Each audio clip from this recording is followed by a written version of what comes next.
মোহতারাম, অনেকে দেখি পানি পানের সময় বলে থাকে যে গোফে যদি পানি স্পর্শ করে এই পানি খাওয়া নাকি হারাম হয়ে যায়। 2 নম্বর আরেকটি বিষয়, রাসূল সাল্লাল্লাহু আলাইহি ওয়াসাল্লামের ভাষ্য কি, পানি পানের সময় কোন কোন বিষয়ে তিনি খেয়াল রাখতে বলেছেন বা খেয়াল করেছেন। খুবই ইম্পর্ট্যান্ট একটি বিষয়।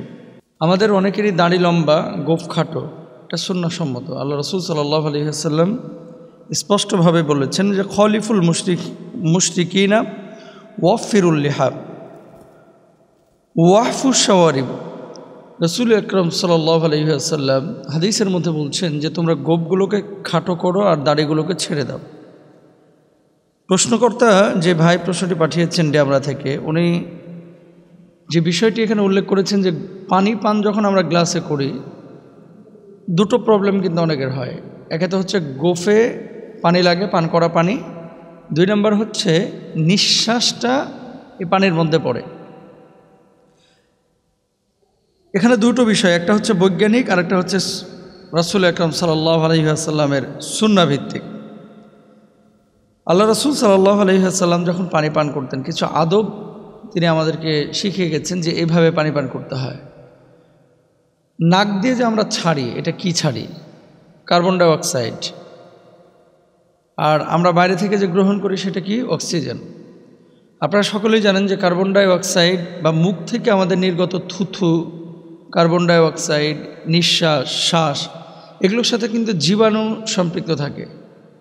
বিজ্ঞান বলছে কেউ যখন পানি পান করে আর ওই গ্লাসের মধ্যে যখন কেউ নিঃশ্বাস ছাড়ে, মানে যেই পানি পান করবে ওই পানির উপরে যদি কেউ নিঃশ্বাস ছাড়ে, তাহলে এটার সাথে জার্ম বা জীবাণু সম্পৃক্ত হয়ে যায়।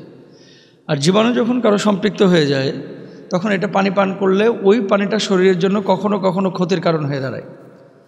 2 নম্বর, দেখবেন অনেক মানুষ কিন্তু খুব ঠান্ডা পানি পান করতে পছন্দ করে, কি শীত কি গরম, খালি বরফ শীতল পানি পান করতে পছন্দ করে। এটাও আপনার শরীরের জন্য ক্ষতিকর।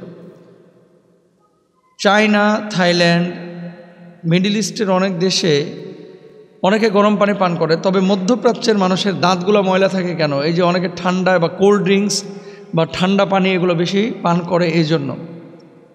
রাসূল আকরাম সাল্লাল্লাহু আলাইহি ওয়াসাল্লাম কী বলছেন খেয়াল করেন। আল্লাহ রাসূল সাল্লাল্লাহু আলাইহি ওয়াসাল্লাম বলছেন, বুখারী এবং মুসলিমের হাদিস, খলিফুল মুশরিকিনা ওয়াফিরুল লুহাব ওয়াহফুস শাওয়ারিব। তোমরা মুশরিকদের বিরোধিতা করো, দাড়ি লম্বা রাখো এবং গোঁফ ছোট করো। আমাদের দেশের কিছু মুসলমানকে দেখা যায়, দেখে বোঝার উপায় নাই এটা কি মুসলমান নাকি অন্য ধর্মের মুশরিক। দাড়ি তো নাই, মোষকে এত বড় করছে, মোষ এইদিকে গোল করতে করতে মনে করেন মোষে তেল দিতে দিতে অনেক সময় মোষকে অনেক বড় করে ফেলায়। মোষ বাঁকা করে একেবারে ভাবসাব ওরকম খানের ভাব নেয়। করবেন না, এগুলো সম্পূর্ণরূপে হারাম, রাসূল সাল্লাল্লাহু আলাইহি ওয়াসাল্লাম নিষেধ করেছেন। দ্বিতীয়ত আরেকটা বিষয় আছে, যদি পানি পান করার সময় গোঁফ পানির মধ্যে লাগে, তাহলে পানিটা নাপাক হয়ে যায় কিনা এটা বিশ্বাস করা যাবে না। আপনার যে গোঁফ বা চুল, গোঁফের চুল, এটা কিন্তু নাপাক কিছু না। আপনার প্রস্রাব পায়খানার মতো এটা কিন্তু নাপাক কিছু না। যে পানি পান করার সময় গোঁফের মধ্যে একটু লাগছে তার মানে পানিটা নাপাক হয়ে গেছে, এরকম কোনো বিষয় নাই। এটা ভুল কনসেপ্ট। কিন্তু সুন্নাহের বক্তব্য হচ্ছে যে না, গোঁফের মধ্যে পানি যাতে করে না লাগে এই জন্য গোঁফগুলো খাটো করতে বলা হয়েছে। রাসূল আকরাম সাল্লাল্লাহু আলাইহি ওয়াসাল্লাম যখন পানি পান করতেন 6টা জিনিস খেয়াল রাখতেন। 1 নম্বর, পানি যখন আপনি পান করবেন তেষ্টায় বুকটা চৌচির হয়ে যাচ্ছে। এখন না হলে শীতকাল, পিপাসা কম লাগে, কিন্তু চৈত্র মাসে কিন্তু বুকটা চৌচির হয়ে যায়। অনেক সময় তেষ্টায় এত পানির চাহিদা হয় যে মনে হয় যে সমুদ্রের সব পানি আপনাকে একা খেয়ে ফেলবেন। রমজান মাসে ইফতারের আগে এই অবস্থা হয় কিন্তু অনেকের। তো পানি আল্লাহর একটা নিয়ামত, এই জন্য প্রথমে যখন পানি পান করবেন বিসমিল্লাহির রহমানির রহিম বলার চেষ্টা করবেন, বিসমিল্লাহ বলবেন। তারপরে 2 নম্বরে যেটা করবেন, সব সময় ডান হাতে পানি পান করবেন। মনে রাখবেন, বাম হাত দিয়ে পানি পান করা, খাবার গ্রহণ করা, এগুলো হচ্ছে শয়তানের কাজ। এটা রাসূলের উম্মতের কাজ না, সুন্নাহের কাজ না, সুন্নাহসম্মত কোনো বিষয় না।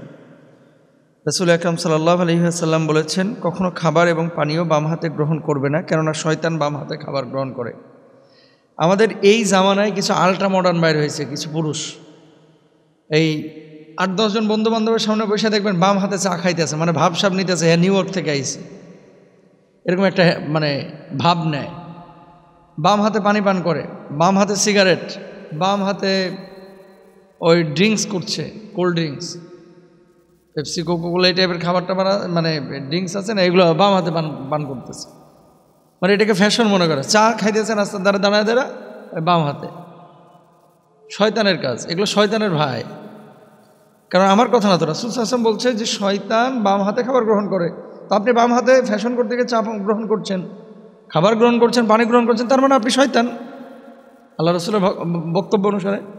খবরদার কেউ বাম হাতে কখনো এই ধরনের পানি বা চা, ড্রিঙ্কস এগুলো গ্রহণ করবেন না। 3 নাম্বার,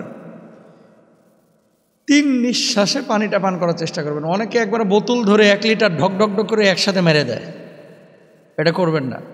অনেকে ওই যে বোতল দূরে রেখে মারতেছে গলার ভিতরে, কূপের মধ্যে পানি ঢালতেছে ট্যাপ দিয়া, না, মুখে পানির বোতল বা গ্লাস লাগিয়ে 3টা নিঃশ্বাসে পানি পান করবে, 3 বারে আর কি।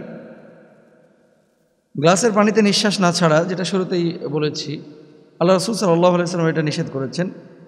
এবং সবসময় পানি পানের পর আলহামদুলিল্লাহ বলার চেষ্টা করবেন। যদি বলেন শুকরিয়া আদায় হবে, নিয়ামতের শুকরিয়া বা আদায়, মানে কৃতজ্ঞতা আদায় করলে আল্লাহ তাআলা নিয়ামতটাকে আরও বাড়ায় দেবেন। ওয়া ইত্তাযানা রাব্বুকুম লা ইন শাকারতুম লা আযীদান্নাকুম ওয়া লা ইন কাফারতুম ইন্না আযাবি লাশাদীদ। সুতরাং পানি পানের সময় এই সমস্ত ভুলগুলো আমরা করব না। আল্লাহ তাআলা আমাদের সবাইকে বোঝাতে